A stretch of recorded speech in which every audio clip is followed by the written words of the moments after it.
5 types of classmate na imuhang mabantayan sa room. Number 1, kanang hilumon kay siya sa imong atubangan pero pagtalikod gilibak na ka. For example, ay kabalo ka tong kuan day sa pikas room bitaw ka to bitong bayi. Gwapo unto siya no. Kaso lang naalay baho lang siya. Baho siyang ilok. Katimo ka? No. Diba? Relate kay mo. Number 2, kanang mamaylo ni mong 5 tapos dugay kayo bariyan.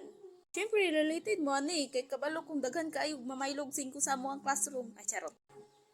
Day, pwede kung mamaylo ni mong 5 lang, day. Kay, nakakuan magun.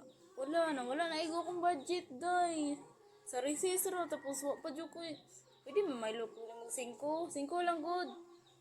Bye, dayon ako na kay kwarta. Lagi, ako bala ka, don't worry. Diba? Related. Ina lang ko. Siyempre, dali mawala ang number 3. Because number 3 is so very lindo. Number 3, kay ka lang mangawat og ballpen. Diba? Mangawat og ballpen na, daghan kina. For example, Dami nang sa kong ballpen. kaya sa ako, puduwalo. Nagwa ay. Siya ako, di man ako. Buang.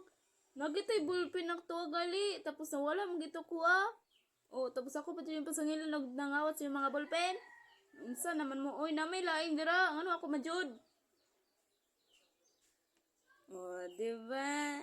Nagbabalik na ang mga kawatag ballpen sa room.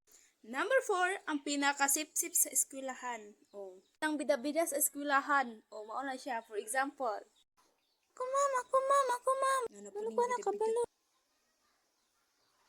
sip-sip yun. Ano ko na, ma'am? Nakalimot lang ko. Wait lang. Yak, kasip-sip ba? Diba? Sip-sip kayo! Pag bida-bida kayo mo inig kalunis kay kana iyuhang dagway maabot yun na sa blackboard bisag green na ang blackboard. Number 5, last of the list. Naapa? Kanang kabalo ka, na cleaners ka ng adlaw pero ning sibat ka di ka ganahan og mag-cleaners ka ng adlaw. For example, yan. Day, maadto sa ko sa kantin, day. Kay nakoy paliton.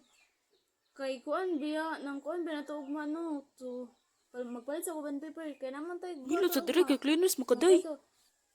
Ay, unya na oy. Kay napo paliton sa kuan kantin. Unahon sa dinay mo panghinlo diri sa classroom? Sige, day. Diba? Dakan kay pasangil og say paliton. Kay hadlok siya maka-cleaners, hadlok siya makahinlo sa eskwelahan. Relate, diba tanan?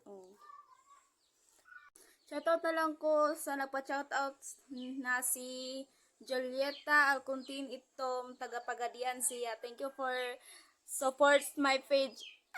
Thank you, ate. And God bless. Sa gusto mapa-shoutout, comment lang mo sa comment section kay para ma-shoutout ka mo. Huwag maora to. Babu!